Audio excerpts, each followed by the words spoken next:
Hey guys, Apaf here. Today I wanted to talk about my PlayStation Vita game collection.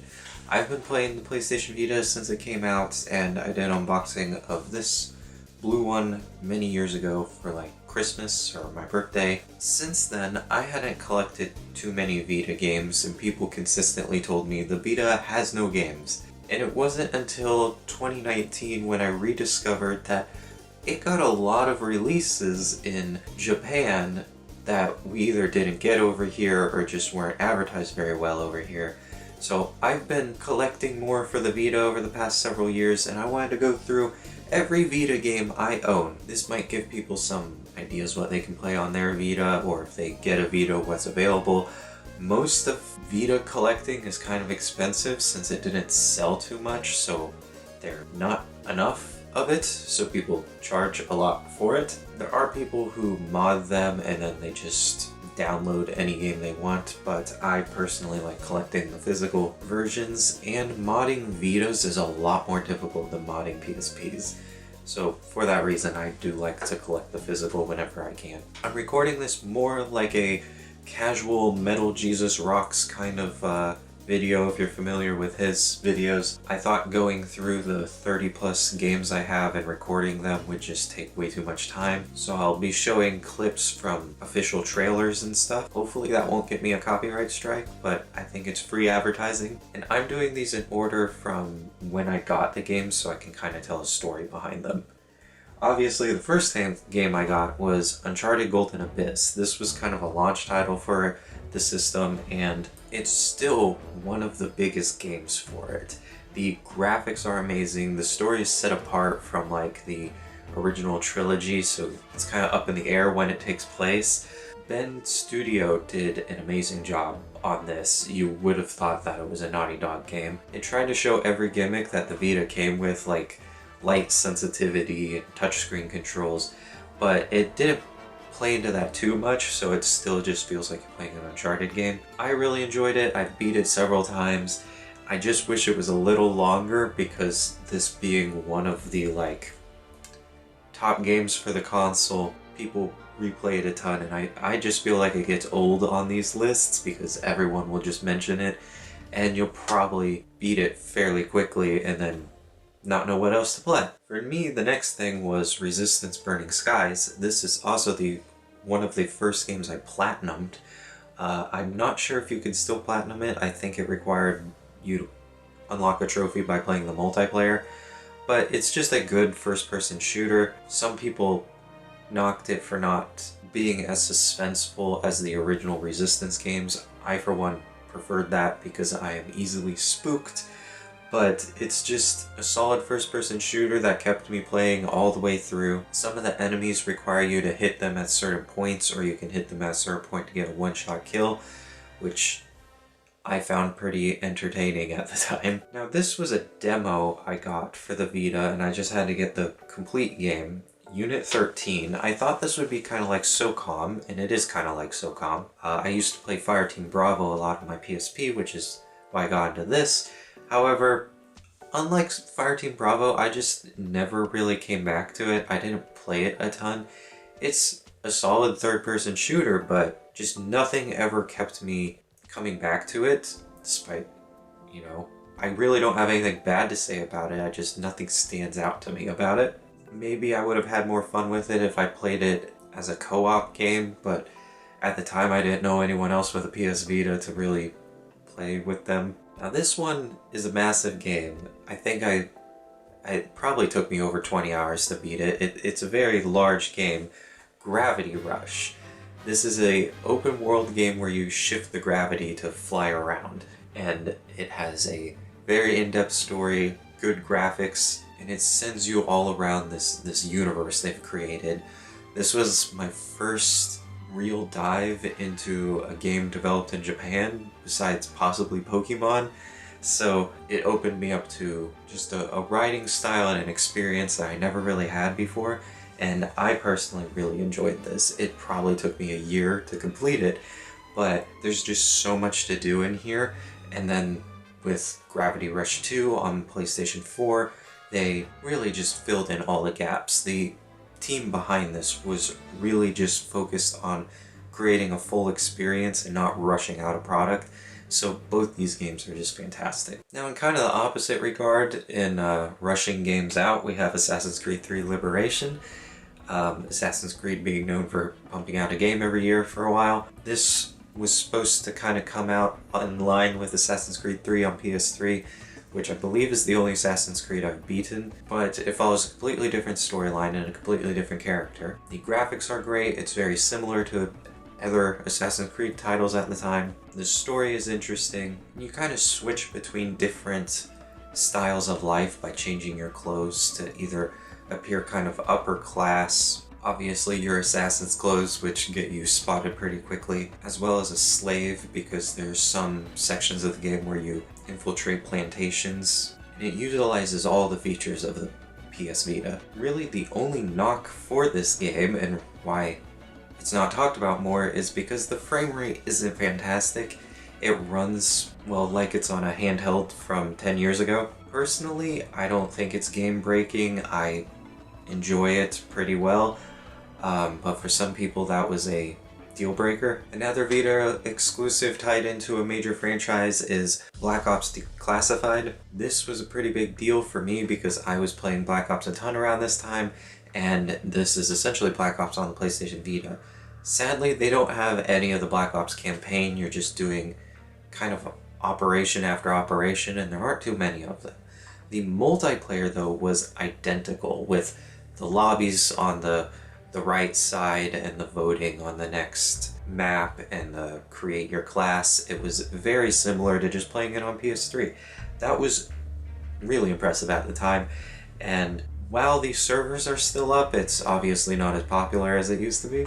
But if you want to play a Call of Duty on your PlayStation Vita and it look practically like a PS3 game, here it is. Just don't be expecting much of a story mode. Then we get kind of into the desperate times of the Vita where we couldn't find many games, so there were a lot of remastered versions coming out. I have the Metal Gear Solid collection here, which, while impressive to run on a Vita, it's identical to the ones on the PS2. Then this I actually got for free, Sly Cooper Thieves in Time. What happened was I pre-ordered the PS3 version for $60 and the Vita version for $40. It was delayed so far back that the PS3 version went down to $40 and the Vita game was included for free. So they just threw that in there for me and I got $60 back. This is one of the best Sly Cooper games, although all Sly Cooper games are pretty awesome. If you're not familiar with Sly Cooper, it's kind of a collectathon platformer, but in your open world you go to certain missions which are kind of their own retained missions. Sometimes they're in a completely different area that you'll never explore again, sometimes they're in the open world. You unlock new gadgets as you go along, you play as different characters who have different abilities, and the overall story is just fun and great, and this is identical to the PS3 version, just with some downplayed graphics. And if you have the PS3 version, you can actually use your Vita to help you scan for hidden items. So if you like Sly Cooper, this is a nice addition, although it's not a Vita exclusive. Another game that's not Vita exclusive is PlayStation All-Stars Battle Royale. That's a long name. It's basically Smash Bros. With PlayStation characters, some of which have now made their way onto Smash Bros. And I liked the mechanics of it. Some people thought it was too similar, some people thought it was too different from Smash Bros. But you could play it online or in local ad hoc mode. So if you had other friends, you could play it competitively like this. It was also on PS3, so you could play it on PS3. But if you're into that kind of genre of gaming, I definitely give it a go. And each character kind of has their own rival, so like Jak and Daxter fought Ratchet and Clank, and they kind of have their own mini storyline for every character. So it was a fun game. I didn't spend too much time on it because I'm not big into fighting games, but it's nice seeing all the old and new characters thrown into the same game. Then I'll show off these two at the same time. We have Jak and Daxter and Sly Cooper. Both are the trilogies collected into one. The Sly Cooper one doesn't include Sly 3, that had to be a download. I assume maybe the cartridge wasn't big enough. The Sly Cooper collection works perfectly. The Jak and Daxter collection, I guess, is only good enough for me. I always wanted to play Jak 2 on my PSP, and I looked everywhere to figure out how to do that. And I, for never could find anyone who successfully rebuilt Jak and Daxter for the PSP. So when they released this was like my jam. Sadly, most people thought the frame rate made it unplayable. I personally found it playable, but it does have a lot of slowdown in a lot of different places, especially in Jak 3. The first one, Precursor Legacy, doesn't have too much slowdown and you should have no problems with that, but the other two, if you're not a huge fan of the series like I am, you're probably better off playing it on any of the other consoles. This was one of the last Vita games that I got into until my resurgence was Killzone Mercenaries. This game is probably the best first-person shooter on the Vita. The graphics aren't fantastic, the story follows along really nicely, the gameplay is really fun. As you go along, you unlock new weapons to purchase from the black market, and you're basically a mercenary during the war times of Killzone. And it's quite a large game as well. So if you want a AAA experience first-person shooter with tons of stuff in it, I would definitely go with this one. It probably shows off the Vita's graphics the best next to some of the more realistic games like Uncharted. And surprisingly, I don't hear it talked about too much. Now, after this, there weren't very many games coming out, but I did hear about Freedom Wars, which is another Japanese developed game, but this got an official release over here. You're a prisoner in this very totalitarian future where basically you have a life sentence of like 1,000,000 years, and as you work, your prison sentence goes down. You have to purchase your freedoms, like simply a freedom to be able to run longer than 10 seconds, a freedom to be able to talk to different people.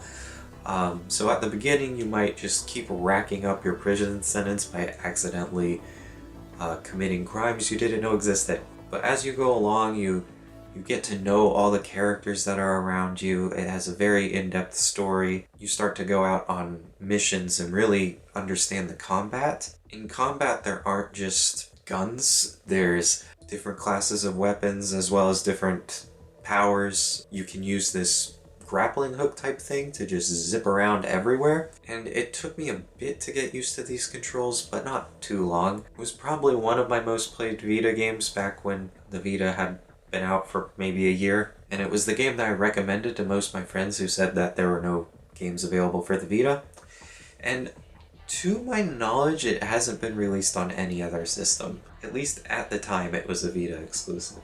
You also get to customize your character and your character's like kind of prison guard slash assistant. So when you first start the game, you get to choose a ton of different options, and as you unlock different freedoms in the future, you get to customize your character even more if you so choose. These are all types of things that I like in games, being able to customize your character and having a really good story, along with having action RPG elements to keep the story and the gameplay going. So this really just scratched all the right spots for me, but if that's not your thing, that's not your thing. In the same sense, Ys is a action RPG, and it constantly gets remastered for the PSP and the PS Vita, and I think now on the PS4. I only have memories of Celestica. I've never had to say it out loud. I think Ys 8 is the one everyone says is the best for the Vita, but it's kind of up there in price, and I got this back when it had kind of just come out. Everything about this game is good, but not like insane in either direction. The story is just good, the combat is good, it's an action RPG, and that's really all I can say about it. You follow the same main character through a game of adventures. If that sounds good for you, maybe check it out. So this was a unique title for the system that got ported, I think, to the PlayStation 4 because the Vita didn't sell great over here. It's Tearaway. It used everything for the Vita. So the camera, the rear touchpad, but in very creative ways. The whole world is basically paper mache, and you're navigating your letter through the entire game. So everything is very creatively done, and it really immerses you into the experience. It's just a very charming and fun game.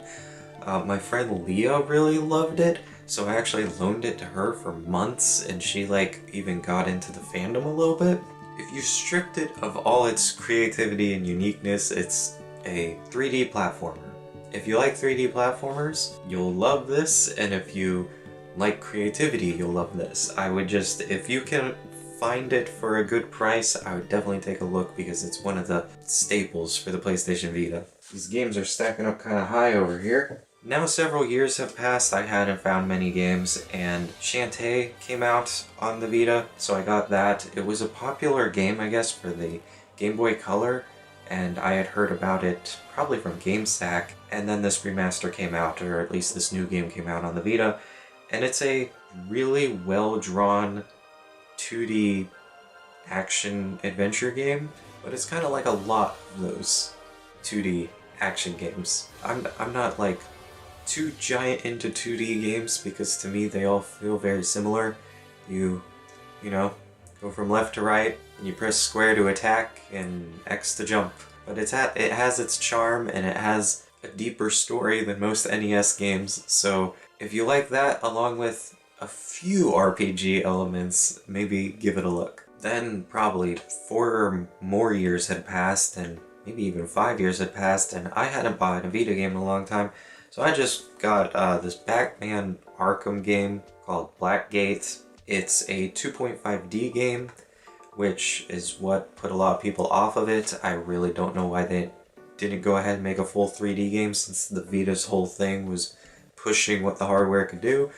But they went with 2.5D, which means everything is 3D, but you're moving on mostly a 2D axis, and everything else is the Batman Arkham combat as best you can do it in 2.5D. I didn't get sucked into this like some of the other Batman Arkham games, but maybe I just got burnt out from playing the trilogy before playing this. It's got the Batman storyline, and if you don't mind 2.5D, you probably would really enjoy this. But as I was talking about with the previous game, maybe it was the time period I was born in, but I have a hard time staying entertained by side-scrollers. Now this game I think I got in 2020 is Akiba's Beat. I didn't know about it at all when it came out.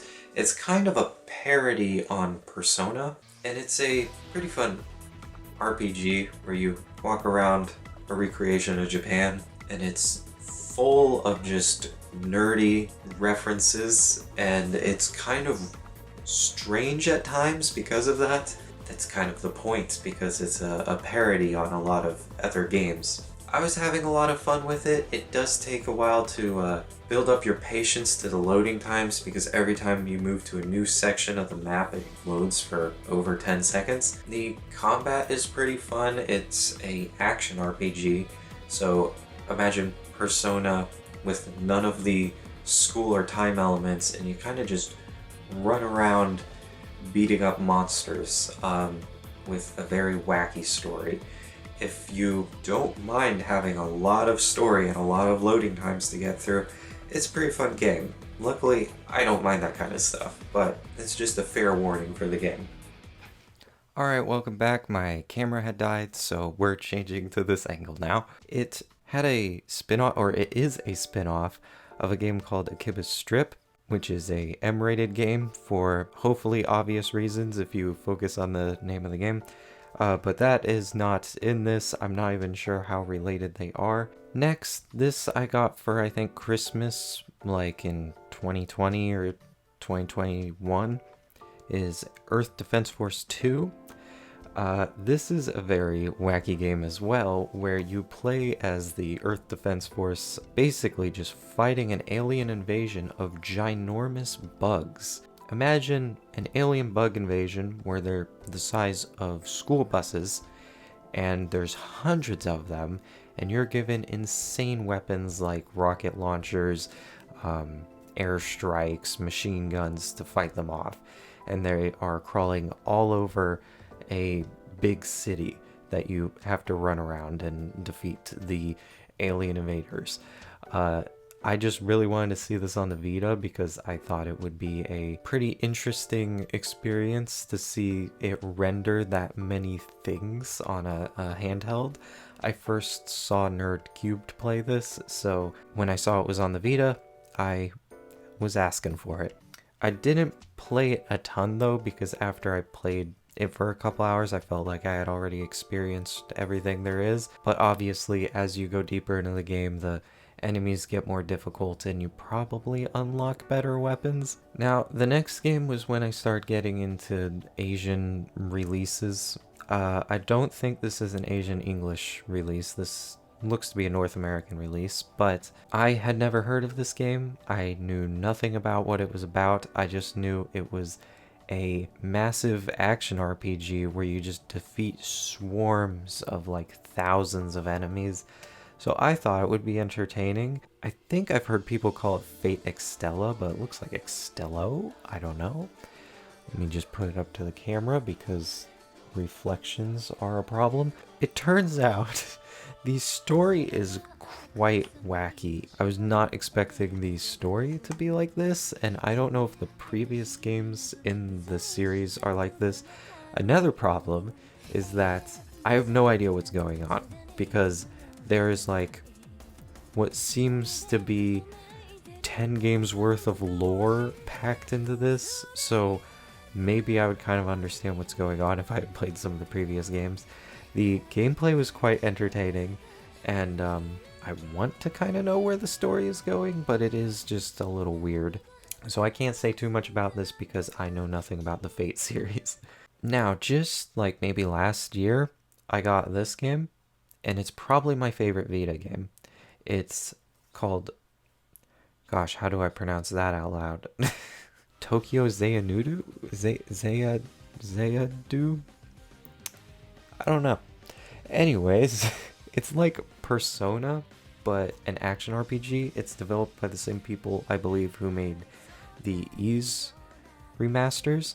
So the combat is kind of similar to that. I actually prefer the combat in this, but it follows the same structure as Persona. It also got a remake for the Switch that added more elements to it. Go to school, you talk to your friends, you talk to the people around you, there's an ever-developing storyline, and then you get thrown into a parallel universe where you fight monsters, but it's an action RPG, so it's not turn-based combat. So far, I've really enjoyed the story. I actually enjoy that it's rated T, so I can kind of just relax when playing it. I'm never expecting any insanely violent or depressing things to happen. It's just a really comforting game for me, and it's really enjoyable. It was kind of expensive to get a hold of, and I have a feeling the price is only going to keep going up because this came out really late in the Vita's life cycle. I can't even find a date on it. So 2015, which by 2013 I didn't know they were making any new games for this. They're all coming out from mostly Japan because the Vita actually sold really well in Japan. It probably was the perfect like little handheld you could take on trains and on commutes. Whereas when it released over here, everyone was just saying, why can't I use my cell phone? Which is funny because no one bought the Xperia Play, and then when the Vita came out, they were like, this is just a cell phone. And then the Switch came out, and everyone bought that, even though the Switch is kind of like the Vita in many ways, because the Vita could remote play your PlayStation. A lot of the games for the Vita got ported to the Switch, but for whatever reason, the Vita failed in the West. So once that happened, most Western developers abandoned it, and all the games we're getting are mostly from Japan. Speaking of which, I got this Asian English release. It was not released in the US like locally. Is Mind equals 0, Mind 0, Mind Weird Symbol 0. Again, it's kind of a Persona clone. This one's actually a turn-based RPG, and it's very similar to Persona. And it's the only difference really is you go through a first-person maze, and most of the combat looks like it's appearing in first person. Like you don't really see your character while you're fighting the enemies. But if you're into like Persona 3, I think you might really like this because it's more like you're navigating through Persona 3. You're not moving a 3D character around to navigate the world. And recently I've just got really into Persona-like games, so I picked this up. I haven't played too deeply into it because I'm still working on Tokyo Zay something or other. But basically, games like this were only released in Asia, but they got English releases that we can import, or at the time you could pre-order.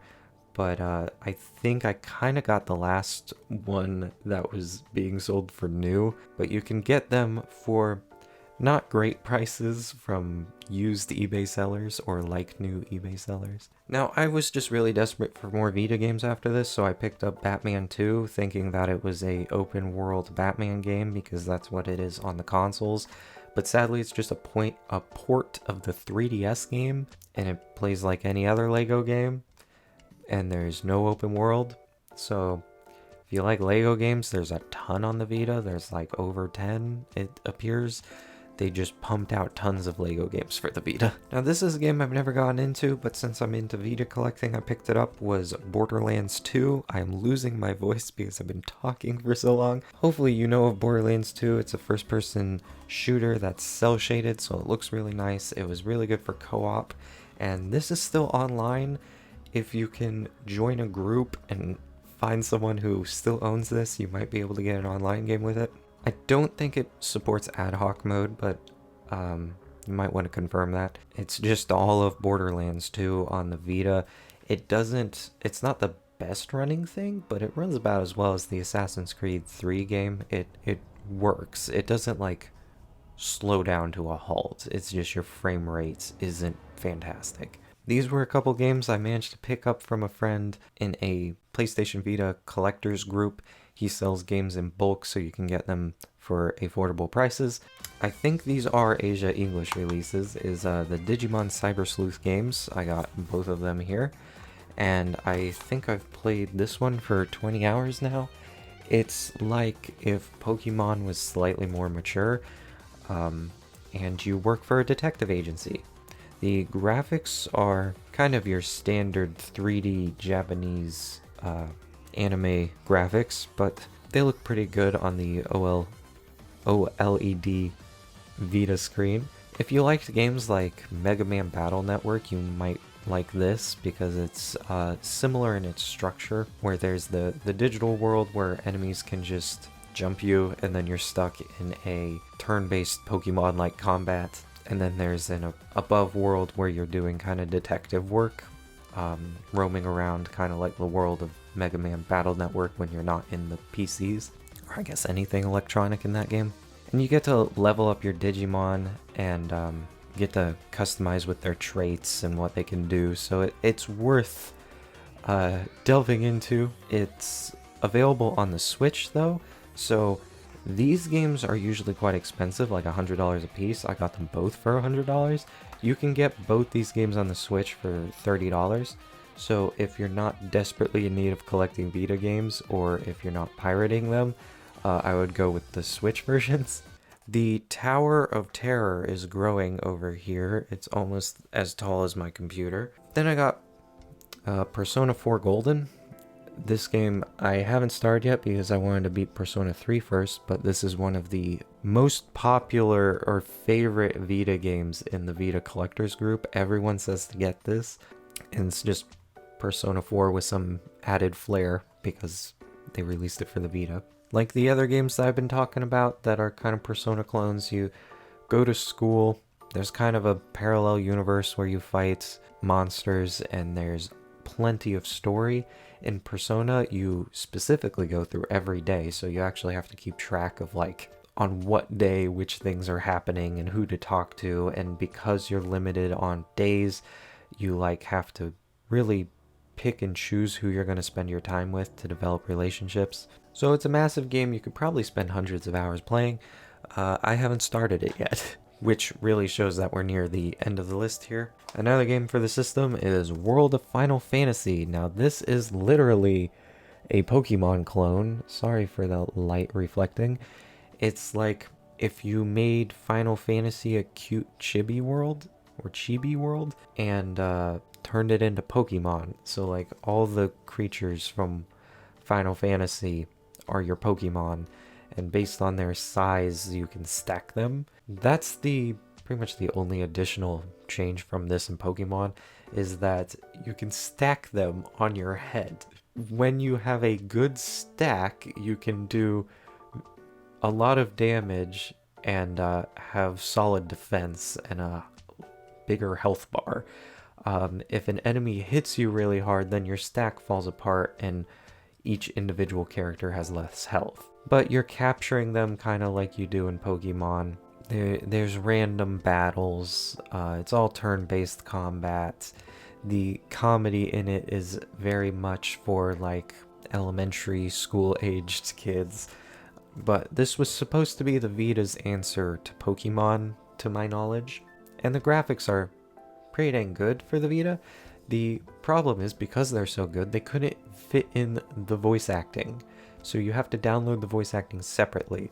Luckily, the PlayStation Vita stores are still online, so you can still download the voice acting. However, you might want to do that as soon as possible, because if you don't and the Vita stores go down, I don't know how you're going to receive the voice acting for this game. Without it, you just have to read subtitles. And when I mean you have to, I mean you have to. It doesn't include Japanese or English. They're just mouthing words and you have to read the subtitles. Now, these two I got very recently. One is Resident Evil 2 Revelations, but it's called Biohazard 2. And it has this very creepy cover, so I'm not going to show that off too much. The reason I have Biohazard is this is the Japanese copy, I believe. And what I learned from my friend Pio on the PlayStation group is that the Japanese version of this game includes all the English. So when you first boot it up, it asks you which language you want. You select the English, and then has the English voice acting, the English menus, everything in English. So you can save like over $30 by getting the Japanese version, because the English version is pretty expensive. I think it's over $80. It's a very suspenseful, horror-themed game. I am terrible with horror, so I'm actually reading a walkthrough as I'm doing everything, and I'm playing it on easy. When you first start off, it follows these two characters who get kidnapped and thrown onto an island, full of monster kind of things that were a result of experimentation, like every Resident Evil game. And one of them is, I guess you could say, a well, not a pacifist. She just doesn't like guns, so she only hits things with a crowbar. But she's in charge of the flashlight, and the flashlight helps you find hidden items and disorient enemies. The other one uses a gun. She's the one with the gun. And there's puzzles. The reason I got it is the graphics are really good. I was not expecting this level of graphic detail in a later Vita game. Once again, about 2015, when none of us were looking for Vita games. So if you like Resident Evil, I think you would really like this. Like, it's not gonna traumatize you like the original Silent Hill would, but it seems like it's similar to other Resident Evil games. But I'm just getting into it. Also, you don't need a Japanese Vita to play this. Vita games are region free, pretty much. Then lastly was a game Pio offered me for pretty affordable price, is Dragon Ball Z Battle of Z. I've never watched Dragon Ball, so I don't know really what's going on, but the graphics looked really nice and it was a good price that I got offered it. I've been playing it a bit though, and it's actually pretty good. The combat is kind of satisfying, and you get to fly around, and because it's cel shaded, it looks really nice. It supports ad hoc and online mode, so if you get a bunch of friends who own these, you can play it together. At the beginning of each mission, you kind of get to adjust which powers and which friends you get to bring along. I'm so early in the game that I don't really have any options, but this is my most recent game. Now, I was about to say that's all my games, but there is one more. It's not in a case. So I typically don't buy Vita games in a case, but this one I found in a local game shop. It's Need for Speed, I think, Most Wanted, which is Need for Speed Most Wanted. If you don't know, Need for Speed Most Wanted is like an open world racing game where you're this undercover cop who is getting into street races. You just drive around this open world as whatever vehicle you have unlocked, and get into street races. The graphics are really good, which is one of the reasons why I got the game, just to see what the Vita can do. That is one thing that I will mention about the Vita, is I kind of enjoy it because I like seeing what it can do. That's why quite a few of these games are available on other consoles. Part of the enjoyment is just being impressed by it. Now, as you could tell when I was going through these games, there are quite a few exclusives, or at least they were exclusives at the time, that to me still make the console really worth it.